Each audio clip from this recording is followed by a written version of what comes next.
في جملة واحدة لو سمعتها من حد بتتعرف عليه في أول أسبوع، اهرب فوراً. الجملة دي مش لما يتكلم عن نفسه أو يحكي لك عن ماضيه، دي بتيجي في وقت غريب جداً، وقت تحس فيه إنك بدأت ترتاح له وبدأت تصدق إنك لقيت الشخص الصح. بس قبل ما أقولك الجملة دي، لازم تعرف إن النرجسي عمره ما بيظهر لك بمخالبه من أول يوم. هو دايماً بيبدأ قناع الحب المثالي اللي بيخليك تتعلق بيه قبل ما تشوف حقيقته. أول مرحلة، الأكاذيب الجميلة. النرجسي في الأول بيغرقك بكلام حلو، مش علشان هو بيحبك، لكن علشان يعرف يدخل جواك بسرعة، يخليك تحس إنه اللي كنت مستنيه طول عمرك. تسمع منه جمل زي أنا عمري ما ارتحت لحد كده قبل كده، أنت الوحيد اللي فهمني، كأننا اتخلقنا لبعض. الكلام ده مش حب، دي خطة محسوبة كويس. هو بيقول اللي نفسك تسمعه عشان يزرع فيك إحساس إدمان الاهتمام والكلام والوجود. وبعد ما يضمن إنك تعلقت، يبدأ الكذبة التانية، كذبة أنا الضحية. هتلاقيه فجأة قلب الدور، بقى الحنين المجروح اللي كله ظلموه. كل اللي قبلك استغلوني، أنا دايماً اللي بدي أكتر، أنا اتظلمت في كل علاقاتي. الكلام ده مش فضفضة، ده اختبار تعاطف. هو بيشوف هتتعاطف، هتحاول تعوضه، ولا هتحط حدود واضحة. لأن أول ما يشوفك بتاخد دور المنقذ، بيفهم إنك الشخص المناسب للعبة اللي جاية. مرحلة تانية، الاختبارات. بعد الأكاذيب بيبدأ مرحلة الاختبارات.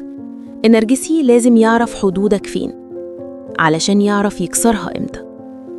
1. اختبار الحدود. يبدأ يتدخل في التفاصيل الصغيرة، يتصل في أوقات غريبة، يسأل أسئلة شخصية جدا، يعلق على لبسك، شغلك، أصحابك، ويقولك دايما أنا بعمل كده لأني بهتم، بس الحقيقة إنه مش اهتمام. ده اختبار، عايز يعرف هتعترض ولا هتسكت. لو سكت، خلاص، المرحلة اللي بعدها. 2. اختبار التلاعب.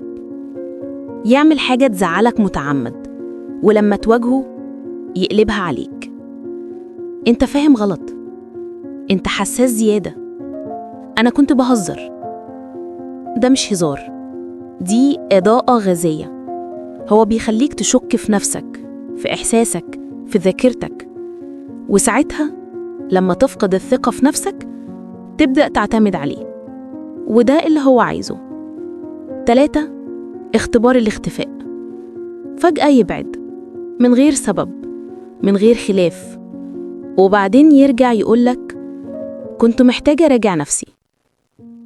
بس هو كان بيراقب، هل هتجري وراه ولا هتسكت وتكمل حياتك؟ وده بالنسبة له أهم مؤشر على السيطرة. الجملة اللي لازم تقف عندها.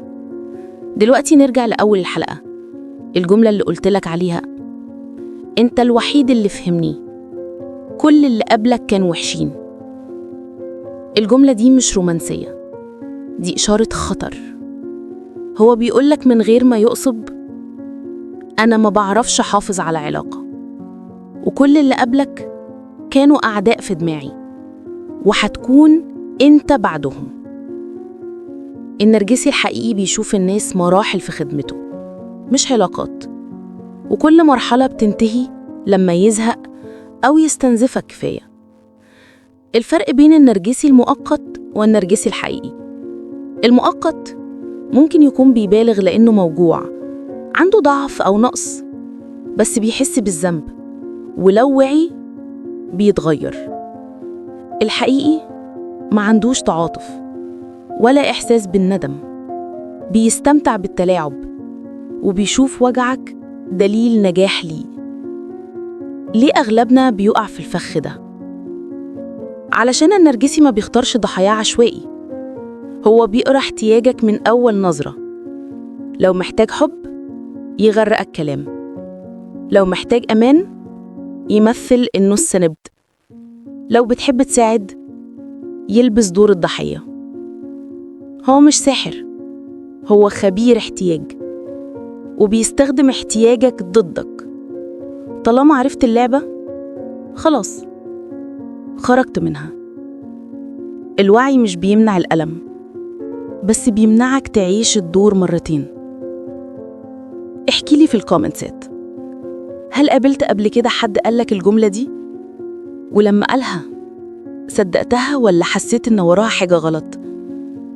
ولو عندك تجربة شبه دي، ابعتها على رسائل صفحة بروفة حياة، يمكن قصتك تخلي غيرك يستفيد.